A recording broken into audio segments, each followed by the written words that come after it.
Today, children everywhere are making preparations. Happy holiday news position, everyone. Also, the bleak scenes currently on screen maybe subconsciously read this as children prepare for Satan. And honestly, that's the lost Fred Astaire movie I think we'd all rather be watching. Legions of junior citizens are making monumental efforts not to cry and not to pout. That's it, kids. Let's bottle up those emotions and bury them deeper. You won't be able to appreciate all the material things you've asked Santa to bring you. Ah, the true meaning of Christmas. But a lot ask questions. Like you take this one. How would SD know that this letter contains a question before he reads it? Has he opened it already and placed it back in the envelope and is now acting like a know-it-all to the children who are watching? What an asshole. Also, opening someone else's mail. And this one. My turn. My turn? Is that how the letter started? Calm down, kid. Everyone gets a turn with Santa. And by the end of the show, this will not be as exciting. I promise you. Why do you leave presents and Why you always come on Why is your Christmas sleigh Eve? full Why of some reindeer? people call you Kris Kringle? Why? Why? Kids. I can answer all your questions because I know everything about Santa. Bragging about being a stalker. He's got millions and millions of stockings to fill on Christmas Day. I challenge that claim, sir. If the parameters for receiving Christmas presents are no pouting, crying, and generally quote-unquote being good, most kids would be struck from Santa's list by midday on January 1st at the very latest. This asshole made damn sure he'd have the easiest job thinkable. So you better watch out. You better not cry. You better not pout. I'm telling you why. You know it. I know it. The whole damn world knows it. This song is creepy as balls and intentionally so. Forget festive cheer. This is all about giving parents a stick to beat their kids into good behavior with as soon as the sugar high from Halloween has brought them crashing back down to earth. And the second the Christmas decorations are down, we transition into the threat of the Easter Bunny withholding chocolatey goodness, followed by the promise that best behavior will be rewarded by a trip to Disneyland or some such to cover the summer months. And the real smart parents out there even made sure to land a birthday sometime in September to provide one final carrot before we roll back into Halloween again. You'd think it'd be easier to teach kids to do the right thing regardless of extrinsic motivators. You would be wrong. No wonder Santa is up against it. This asshole is frolicking in the f***ing snow with all of his mail instead of calling AAA to get his van fixed. Every year, thousands of kids end up disappointed at Christmas because this is how they've been taught to address their mail to Santa. Guess I won't be needing this anymore. You mean Santa was once a baby? Of course. And spoiler alert, this show does not explain how he somehow became an immortal, godlike judge of mankind's children and their worthiness of toys. A mean old grouch of a fellow who was known as Burgermeister Meisterburger. Looks like these writers went to the if in doubt, make it German school of bad guy creation. Please, sir, take care of my child. Meisterburger obviously has a reputation for being a complete grouch, so why would Mama Claus think he would make a suitable father to her child? Get the brat out of here! Imagine being so evil that you have a minion on hand to dim the lights whenever you do something evil to accentuate just how evil you are. Oh, do come back! Come back! Asking a runaway sleigh to return. So, just to recap a bit here, wind lifted up an infant in a sleigh, chucked it into a tree, animals buried it beneath sticks, then kidnapped it into the bitter cold of an all but abandoned elf town, and somehow Claus survived this? I'm once again bemused and befuddled by the North Pole Postal Service. How is anyone supposed to know if there's mail in this mailbox if the f***ing come get me flag is only painted on? Wiggle my ears and tickle my toes. Methinks I see a baby's nose. It's more than a nose. There's a whole baby attached to it. This becomes extremely dark when you think about the frequency with which the Kringle family must receive the severed noses of babies for the reaction to be this cute rhyme instead of, holy sh**, some sick bastard sent us the nose of a f***ing baby. The most sinnable part of this entire production is that no one is supporting the infant's neck as they pass the baby around the group. I like babies. People who like babies. Baby, what a splendid idea. How is the baby an idea to compliment? The kid was abandoned on their stoop, left by woodland creatures escaping a warlock or some sh**. What a splendid accident would be more appropriate. He shall live with us and sleep with us and drink warm cocoa with us. Okay, we know that this baby has been abandoned, but the elves don't? Shouldn't their first step be to attempt to reunite him with his actual family? We shall call him Kris Kringle. Yeah, let's invent a whole new name because f*** the name on his necklace that clearly says Claus. Make toys? That's right. This is the riveting tale of child labor that ends in a man who cannot let the dying tradition of making toys by hand go. So he confuses children into loving him after forcing toys on them. And we like this story? The only problem was there were no children to give them to. Meaning for years, these elves were making toys and then, what, burning them in a ritual fire? Giving them to the woodland creatures? Piling them outside for no reason? Just stop making toys! Remember, Sombertown was on the other side of the mountain of the Whispering Winds. And also remember that in this story, there were no other children anywhere in the world but Sombertown. Applauding your own song. I realize we live in a strange universe where reindeer will fly, but how is Kris running up a tree? Ho, ho, ho, ho! The Fred Astaire wants us to believe that Santa got his famous laugh by imitating seals, and that is some bullshit, sir. I'm a man now, Tanta.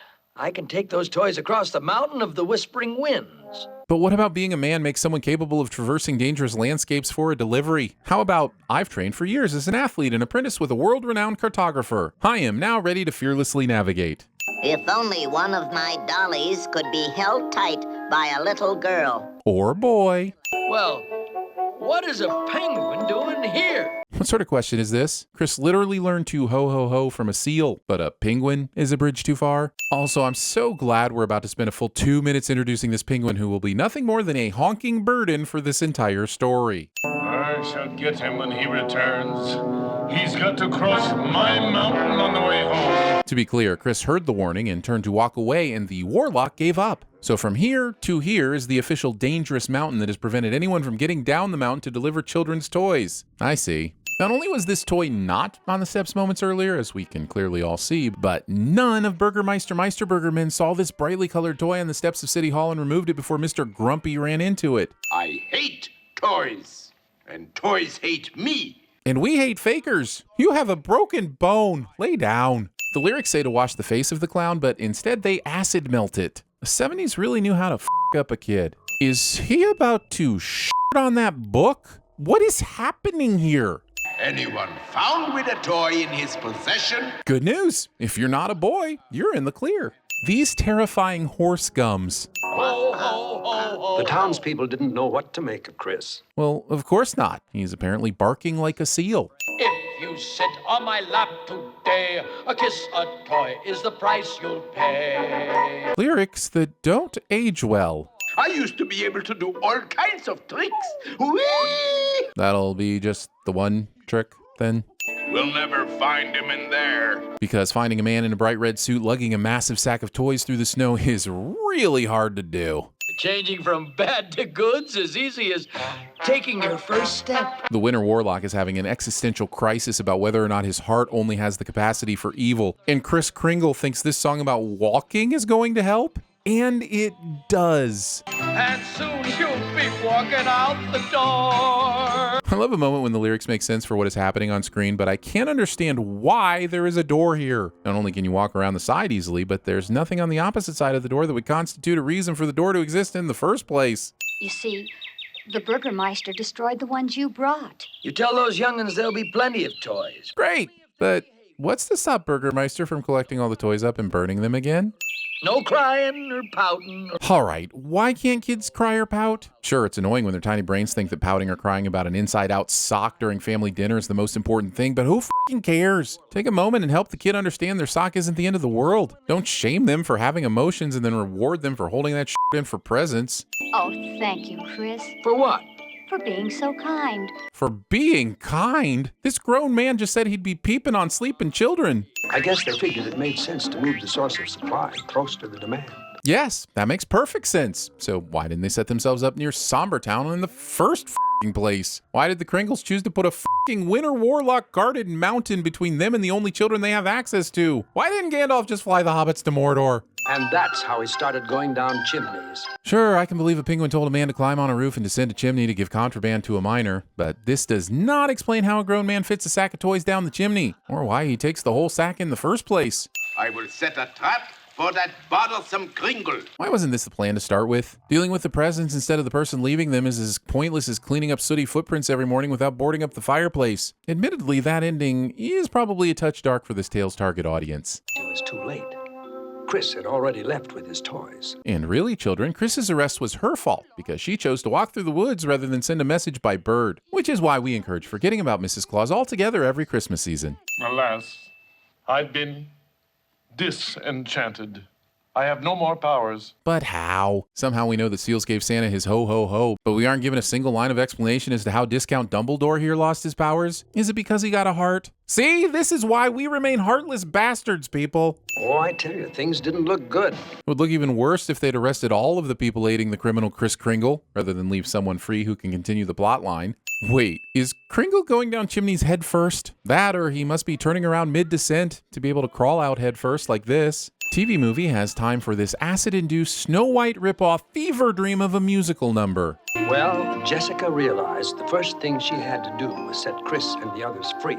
Odd, considering that after she ate peyote and found herself on a spirit walk, she sang about having no plan. So, you know, coming out of the drug-induced revelation with a plan is surprising to me. The tiny stubs of 100 or so magic candles. 100? There are 8 on the ground here, and I have doubts on how they fit into Winter's Cloak before the total was 100. Magic feed corn? Well, it's of no use to us. It can't dissolve prison walls. All it can do is make reindeer fly. Would you look at that? He just so happens to have in his possession an item that is totally, completely, entirely, 100% categorically useless, except in this one very specific instance. Phew. And don't forget, No, that's another story. Apparently, squeezing in this Rudolph reference was deemed more important to the plot than explaining how the flying reindeer in any way helped to break Moody Merlin out of his prison cell. I still have a little magic. Oh, I'm not such a loser after all. Way to make all of us feel f***ing special. that's how Santa's reindeer started to fly. That's just the way it happened. Citation needed. It was that name Jessica agreed to take as his... Merry Skipmas. What kind of sadistic maniac decorated these trees? The tinsel is just limply hanging from the top. There's altogether too much fake snow, and these two over here don't even have a star or creepy angel at the top. I can hardly keep up with the orders. I'm afraid I'm going to have to limit my journeys to one a year. How is that going to help? How can an increased demand be solved by reducing how often you deliver? This right here is exactly how Bezos stole Christmas. How goes it, Mr. Warlock?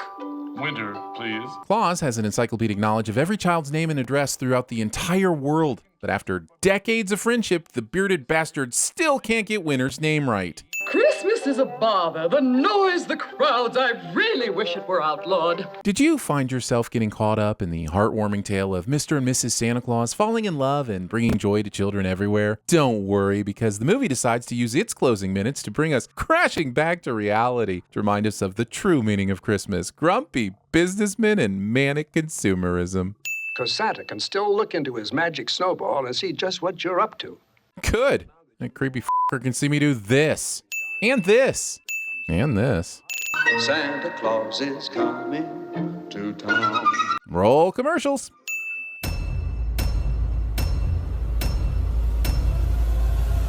Oh, what's in the box? Well, hello there. General Kenobi. Bring out your dead!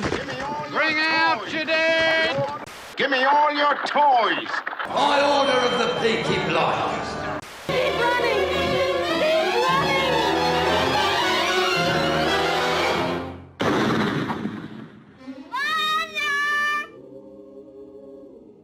Look at them go. I bet you know their names.